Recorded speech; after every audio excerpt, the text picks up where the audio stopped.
Yang, pineapple ting, hey, hey, it's summer things, no way, it's Spemma things, hey, hey, I like to hang, hey, high, and get high on knowledge today. You know my friend, you're my enemy. You know my friend, you're my enemy. You know my friend, you're my enemy. You know my friend, you're my enemy. They mad that I got this far. Did a whole lot with one big song.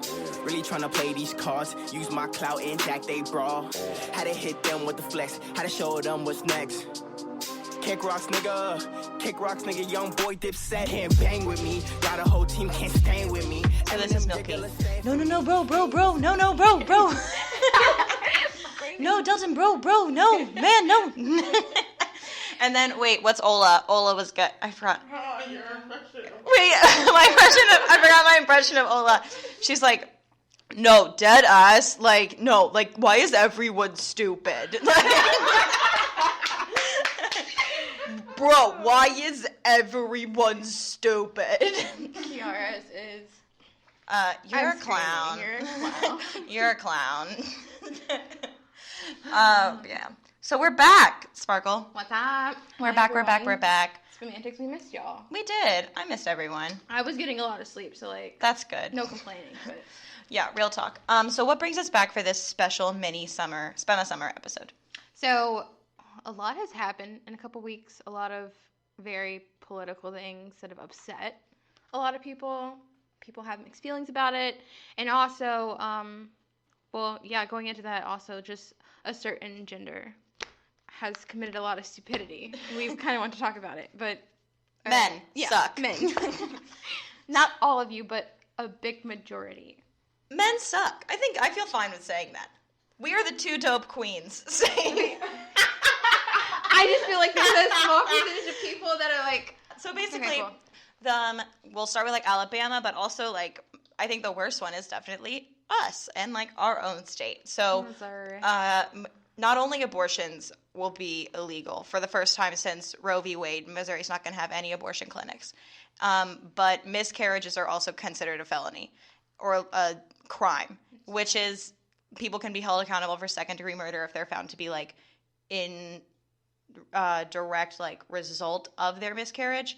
And one of the things that I think is like just more evident of the fact that it was made by men is that men don't understand female reproduction. They do not. And this law was made by men who genuinely believe that like abortions happen after birth and that miscarriages happen like 4 months into the pregnancy because the mother has done something, or like 8 months into the pregnancy because the mother was negligent, when miscarriages are extremely common and miscarriages are often really early on in pregnancy. That's why people don't say they're pregnant for the first like 3 months, because miscarriages are so common. And it makes no sense to criminalize someone for that, because often when people have miscarriages, they don't want to have miscarriages. That's like you lost your baby and you're going to go and investigate them for something that they've done just because no one in our government understands what a vagina is. Like, none of it makes sense. And like, just imagine a woman like possibly mourning, having a miscarriage, and then having them try to come to her and interrogate her. And I don't even know what the process would actually look like. It's going to look stupid. Because it has to look stupid. This is her body. It's something that happened to her. Are men mad because they can't have babies? Like, I want to know. Like, what it's just a matter of, because you're a woman, your purpose is to give birth to a child, and you don't have a right to deny yourself that. Yeah. And I think, like, people want to get rid of birth control. People want to get rid of sex education. Like, none of this is sustainable, and everyone's going to get pregnant. Like, and then you're not going to give them any sort of options. And, like, I saw that video of Donald Trump at his rally, I think it was in Pennsylvania, when he was describing, like, he was trying to describe abortion. And this man, our commander-in-chief of our country, gets up there and he's like, the doctor and the mother, like, deliver the baby, and they wrap the baby beautifully, and they care for the baby, and then the doctor decides to execute the baby. And I was like, what in God's name has happened? Like, that's That's never a thing that happens. Late-term abortions are extremely rare, and there's only a certain number of places in the country that you can get them. And whenever late-term abortions occur legally, it's because the baby is probably either dead or dying. Very rarely, if you can't elect to have an abortion the day before your due date, by the time that your baby is a full-grown baby. And they're saying, like, you have to, it's not your body, it's not your body, it's not your choice, it's your baby's body, you can't make that choice.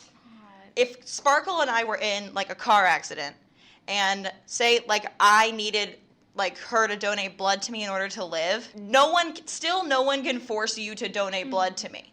Like, even if it's easy, like, no one can force you to do that. Yeah. And if, say, like, you're in danger, say, like, I need a heart transplant, like, and your heart would save me, no one can force you to give your heart to me, because, like, that's your body. Yeah. And even though it's like, oh, it's not your body, it's like my body you'd be saving, but it's still your body that, like, you deserve to have any kind of agency over. It reminds me of, for philosophy, we talked about this, like, abortion was a big topic this year. Well, every year, I imagine they talk about it. And, like, the example you gave was similar to, say, like, you wake up one day and, like, your bodily fluids are being attached to a violinist. And, like, you don't have to stay attached to them, but it'd be nice if you did for 9 months to keep them alive. Mm-hmm. But, like, at the end of the day, your organs are your organs, your body's your body, and they can't force you to, like, stay attached to them to keep them alive. And, like, it's the same case with, like, the baby. Yeah. Yes, it's such a beautiful thing to think, oh, there's new life coming into the world. We should just let it be here. Forget about what the woman wants. It's about the baby coming here. But still, you have to think, okay, there could be complications with the birth, things like that, even, like, along the way, miscarriages and stuff like that. And you're going to endanger her and her body just so that you can have this illusion, this vision that you have in your head that all life should just be, yes, all life should be respected, by all means. But at a certain point, you have to prioritize certain things, such as the current life that's already here, not to be rude, but like a clump of cells that aren't, like, fully developed yet into a being. Or even remotely developed. Exactly. Like, you know, when someone's brain dead, we have the right to unplug them because they're legally dead. Yeah. Even though they have a heartbeat. Like, a heartbeat does not signify life. Like, there's no life there. And what bothers me the most out of any of this is the people who say that they're pro-life, quote-unquote pro-life, are not pro-life. They're pro-birth. They're pro, like, baby, fetus, whatever. But it's those same legislators that are, you know, not going to be pro-life for that baby if it's gay or black or, like, poor or addicted or a felon. Like, these are the same people who are putting kids in cages. They don't respect life that's already here. That are saying they're pro-life. And if you're going to make that woman birth that baby and then throw that baby in a cage or in conversion therapy or in... deny them their rights. Yeah. Everything. Then you can't ever call yourself pro-life. That's so horribly misleading. And I hate men. I just don't know why they have so much power with pen and paper. If this was Game of Thrones, everyone, all our problems would be solved. I put Jon Snow, Ramsay, all of your butts. Okay. Sparkle's really into Game of Thrones. So anyway, I thought that a way that we could commemorate this is talking about our own power as the women that we are running our own little podcasting empire here. And we should both tell stories. We're gonna take over the world. Yeah, we are. This is our kingdom. We should tell stories of stupid men in our lives. Amen. A personal one of my favorites is when our white, Caucasian, white male friend, who is white, told us how we could make our show something people better. Would actually want to listen to. And he was like, I know everything about this show. Fun fact, he has never listened to this show. We definitely know that because he would not like the show if he listened to it.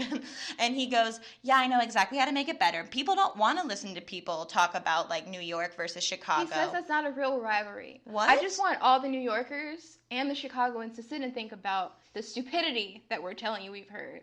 and just how much it burned our ears to hear it from him. And he knows nothing. Like, Zach will tell us ways that we can improve our platform. Thank and you. Zach will research. Zach literally researched ways. Zach also built his own platform for himself and actually has information that can help us, whereas our white Caucasian white male friend who is white just wanted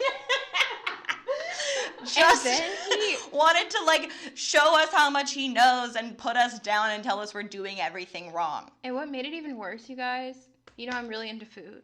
I gave Emma my ID. She left unwrapped to go get me ice cream, and it was a good hour before I saw her again.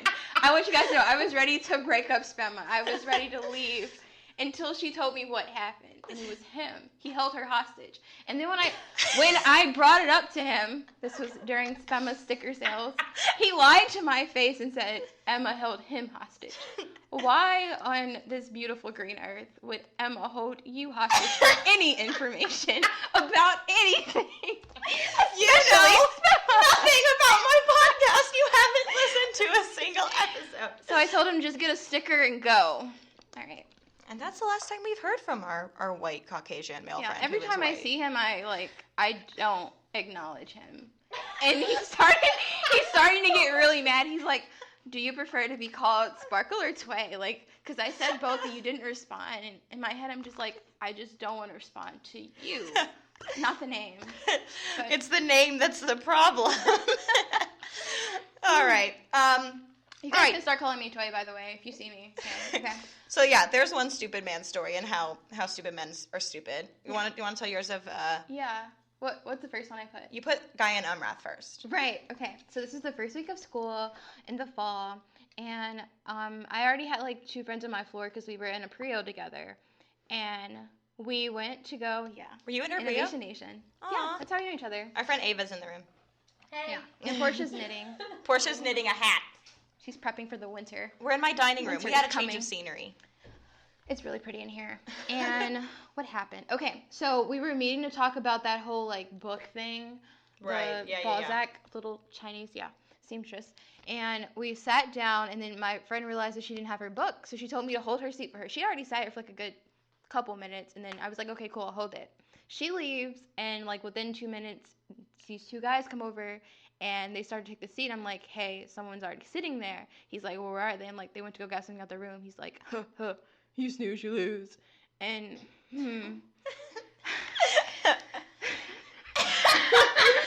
so mad. If I were Daenerys Stormborn, the mother of dragons, the breaker of chains, I would have had Drogon Dracarys and burned him alive right there. Alas, I'm not. So I took a deep breath and let it go. But I have a question. Is it okay to burn people alive if you're Daenerys, but it's not okay to burn people alive if you're anyone else? Is that It's illegal. like it's? She's like if then I would, but no, because I just feel like I didn't have to go through the effort of like getting fire. A dragon. Like, okay. Well, it's just dragon. If you had a dragon on hand, would you burn him? I would just snap my fingers. It would be done. Drogon would have handled it. But yeah, and now every time I see him, he just reminds me of my like boss that I used to work for back home. He's a really sweet man, but I feel like that's who he was when he was younger, and he's just like slowly crumbling. But the student, not my boss. My boss is healthy and living. Wonderful, Mr. Farrell. Yeah. All right. Well, we talk a lot about sexual harassment on the show in like different contexts of campus. Mm-hmm. We've really only talked about sexual harassment coming from dining service workers, staff members, employees of the university, to students. I'm an employee at WashU Rec, and I haven't talked about this on the show really. I almost did in one episode and then I cut it out because I was like, I don't want to be mean.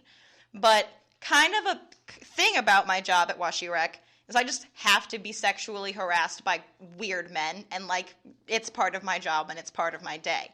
And so one happened last summer.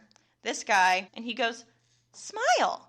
And I was like, what? And he was like, I always think like you would be so pretty if you smiled more.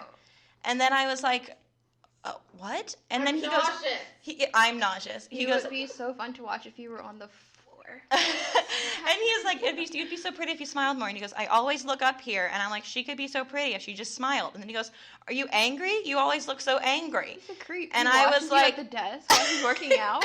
Apparently. Now he really does, because now we have a glaring fight, but we're getting to that. So then he's like, I just think you would be so pretty if you smiled more. And then he goes, are you angry? Like, why are you angry? And I was like, I'm a little angry. And then he like walked away. And then he comes back up after so this one girl who was working with me, she's like, I've never seen that happen in real life. Wasn't that like the first thing we all thought we were going to stop saying to people? Like, I'm so confused. Then this guy who I was working with was like, was that like a weird interaction? Is something weird about that? And I was like, yes, that was weird. And he was like, I didn't even like think anything of that. Oh, wait, what? And then like 2 weeks later, I brought up something. I was like, that guy who like low-key sexually harassed me at my desk, and that guy who was working with me was like, what are you talking about? And I was like, told him the story. He goes, that happened? I don't even remember that. And I was like, you were right there and you made a comment about it. So anyway, this guy comes back up the stairs and he goes, smile, I want to see your teeth, and then points to his mouth, and I put a forgot strike on his account. Because I think that people should be able to get strikes for things other than forgets. I love it. I think that you should be really good at anyway. So then a couple weeks ago, he comes into the gym, and I haven't seen him in like a while. And he comes over and he's smiling, and I glare at him and I like look him down, and then he's like kind of gets uncomfortable, and then I like look at him like harder. Then he starts laughing at me, and he's like laughing really hard, and he's like, okay, see you later.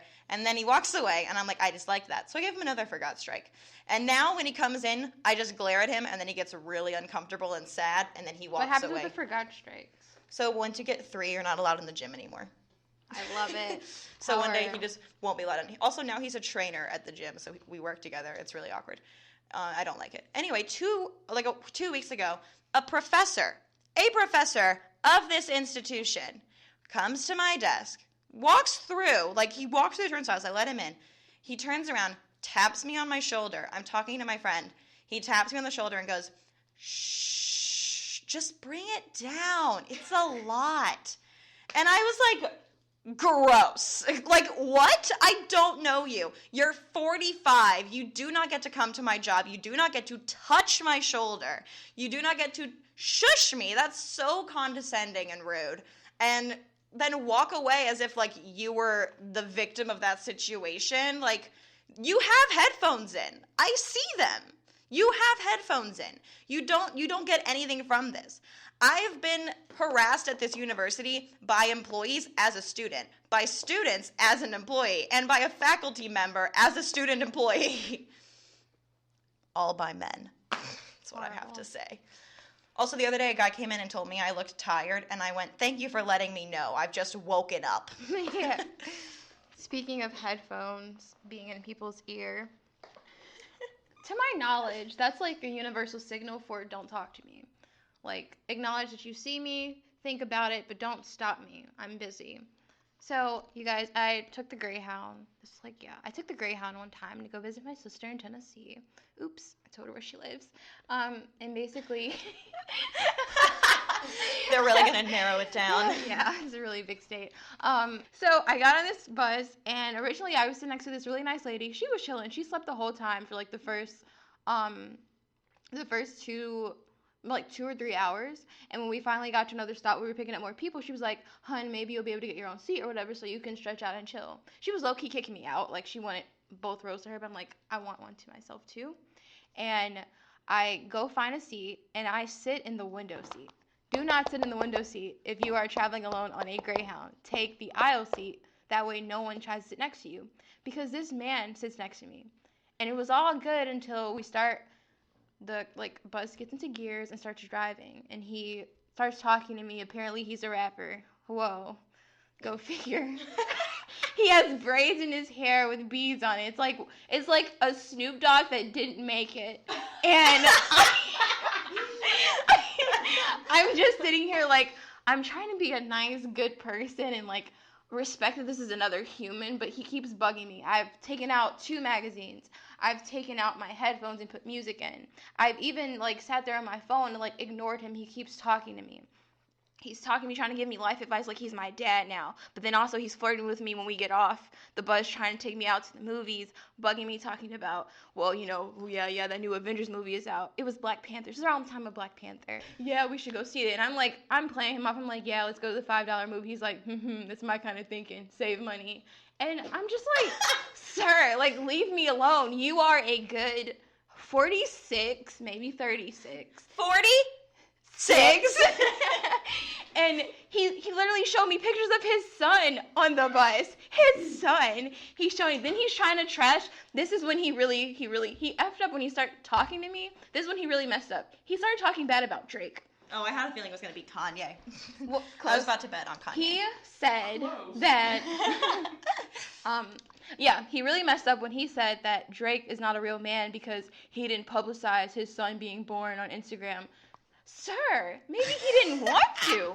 Why are you on Adonis and Drake's behind? Why does it concern you what Adonis and Drake are doing? That is my concern and not yours.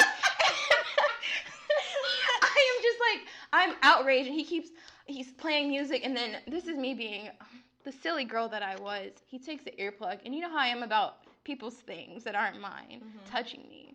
He takes them, and I flip it around my ear, so like it doesn't actually go into my ear. Right. But it wasn't really that good. And I was just very upset the whole ride. And I get home to my sister and I tell her that very man that you like greeted like goodbye. I called her. I got back home at this time. It was actually going the opposite way now that I think about it. I call her and I'm like, that very man that you were like saying hi, being friendly to, he literally bugged me the whole ride there. And it was annoying. Men are... The country is 55% women. Well established, as I will vouch for, and I think a lot of other people will say, not all women are like feminists. Not all women are like a part of the resistance, whatever. The law in Alabama was written by a woman. But this country is 55% women. This country, our generation of children, of people, is upset about this law and is upset about this legislation. Yeah. And, as dim as it may be, to think about, like, we are the future of this country because the older generations, the people who did pass this law, aren't going to be around when we are, okay, you're not going to kill them. Oh, I did say That's that. what that means. I was saying, I was ripping a zipper from under the neck. That's what I was doing. That's just not what you were doing. So, my point is that this law was passed. It was written by an old white woman, but it was passed by a lot of old white men. And keyword, like... They really wanted that. Yeah, like, if young people get their acts together, stop being anti-establishment little shits, and stop doing the, I'm not gonna vote because everyone sucks. You need to vote anyway, because literally... Your one voice will inspire your friend's voice. Your friend's voice will inspire their cousin's voice. Their cousin's voice will inspire their cousin's best friend's cousin's voice. You need to use it. Like, period. Period, boo. That's on period. Period, boo. Yes. No, but real talk, because, like Alexandria Ocasio-Cortez, I think is like a good example of like, this is a young... I love her. Young woman who came like from not a lot. Like, she is... kind of representation of what our generation is going to be, and like she is really putting these men in their place. I sat there and watched her play mind games with them and made them realize. And here's the thing: is like I was so annoyed by her when I used to see like the videos of her in meetings, because if you look at them, like she sounds like a kindergarten teacher, because she's like.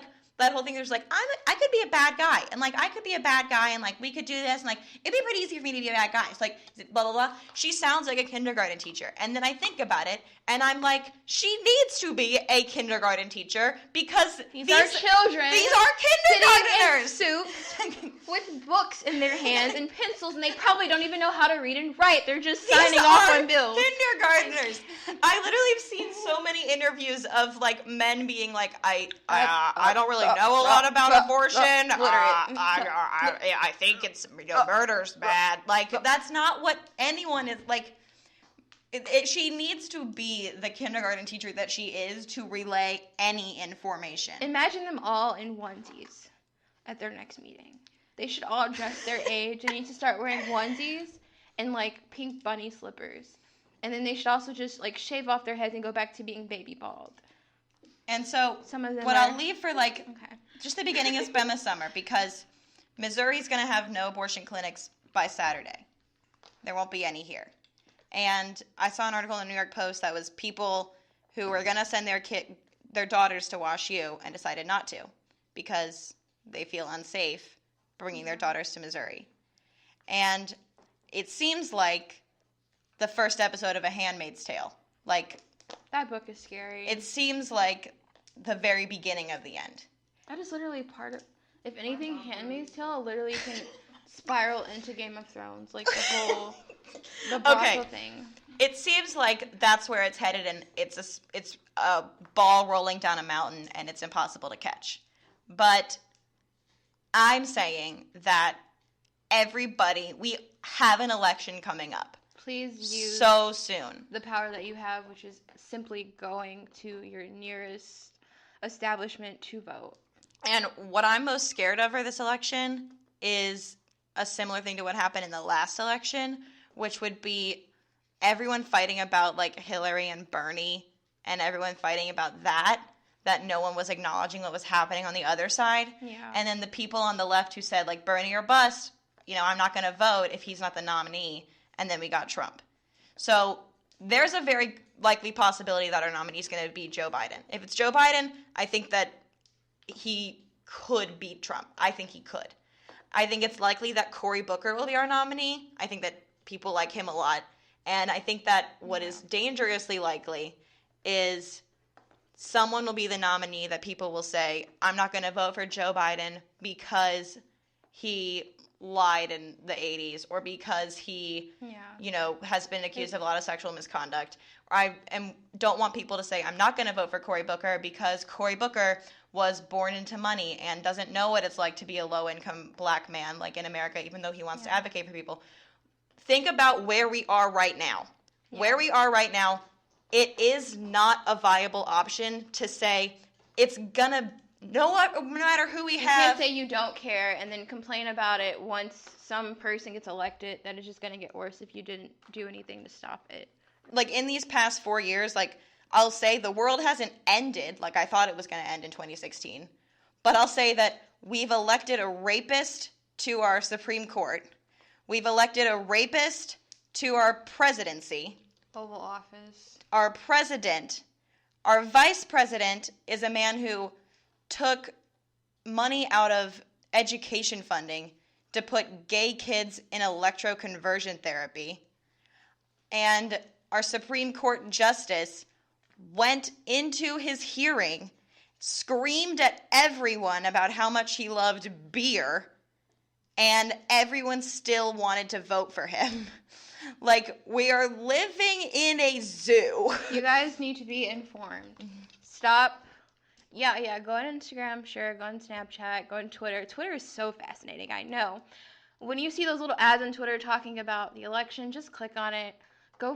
Stop reading fake news as well about the people that are possibly going to be on the ballot. You need to read something that's actually viable and true. So, like, I would recommend, like, NPR News. I love listening to them. They're very straightforward and nonchalant about what's happening. What else? Like, New York Times. Yeah, and I would say also, like, watch the candidates actually speak. Exactly. Definitely watch, like, their rhetoric, the way they carry themselves. Like, even if Trump was saying things that I agreed with, I feel like I still would not be able to stand him because of, like, his whole demeanor of saying things. And I said this in the second debate, like, nothing that he actually said scared me anywhere near as much as, like, when he was just like, wrong, and would cut her off. Yeah. Like, that was the worst thing to me because that made me feel like we were going to this place of just not even going to listen to each other anymore. And you like, can't be president if you're not going to listen to gonna other listen to people's anyone. opinions. You're Exactly. not... Being president of the United States does not mean your opinion is right all. You're not the end-all answer. This abortion law is not catering to women. It's catering to men. It's saying, forget women, forget their bodies. We don't care about y'all. Or females will say, because there are a lot of trans Yeah, women who need females. abortions as well. My bad. They're not caring about that at all. They don't care about reproductive systems. They just... children. So basically what Spemma wants to say is to WashU students who are maybe... WashU female students who are maybe scared to come back to campus because of the insane amount of laws that are being put on us, and the fact that our legislators are still in practice, like, that put those laws in. I would say that Sparkle and I do have this platform where we're, you know, talking about our views, but that doesn't mean that we're not still going to go vote. We have the opportunity to put people in office that are going to change this or are going to make it worse. And we can't do the latter because it will get so bad. So bad. So any of the men that we've just talked about shouldn't be president of the United States of America. Oh my That's gosh. my If two that cents. Snoop Dogg ever, that wannabe Snoop Dogg ever tried to run this country. Let's end on something happy, kind of related to young people and making their mark in the world. Do you want to tell the story? It's your favorite thing. Yeah, so... Go in front of the mic, babe. Sorry, my bad. Something said in my earplugs. So you guys, if you haven't heard about it, the class of 2019 for Morehouse, their keynote speaker, he promised, and he's going to pay off... Robert Smith, pay off all student debt for the class of 2019. It's graduates. And so... It's about 400. Yeah, about 400 students. Yeah. Yeah. HBCU, yeah, in Morehouse, which is in Atlanta. Yeah. And that's amazing. Just for a second, think about it. If you had to take out like student loans to go to WashU or any other school, if you're listening from any other school or wherever, like imagine interesting sitting there. choice, but welcome. Yeah. Imagine sitting there like you're just excited that you're about to graduate. You're done. 4 years is over. Maybe you're going to grad school. Maybe you're not. Whatever. But you're just like, I get to be out of here. And maybe part of you is like stressed out that I do have to pay off these student loans. I have to get a job and cover this. And this man just says, I got y'all. I'm going to pay for it. I'm going to cover it. I have that kind of money. I have that kind of clout, that kind of dough. I have that power. And instead of him coming up there with his money, his power, and just speaking to them, inspiring them, he literally says, I'm going to take some stress off of you and reward you for your hard work for the last 4 years. And it was what, like $40 million? Is that what it was estimated at? Yeah. And what I loved about this was he sort of gave it to them on the contingency that they use, like, that money that they now get to save, my dog's under the table, that they use that money to, like, pay it forward and do something good. And I just think that's very, very beautiful. And I think that he is something that's really going to be helpful for all of us in terms of inspiring us. And I think that the impact of what he did is going to be something we're going to see for a very, very long time. Yeah. And, of course, people are going to try to find something negative to say about him. I was listening to the radio to Fred and Angie, B96. Shout out to you. Well, I don't know if they were saying this, but they repeated that someone else was talking about it. They were trying to talk bad about him because of, like, who he's married to. Leave this man alone. He's literally brought so much. He's literally taken away so much stress from different families. True. And everything, these students. So, congratulations to the class of 2019 at Morehouse and all colleges. WashU. Congrats.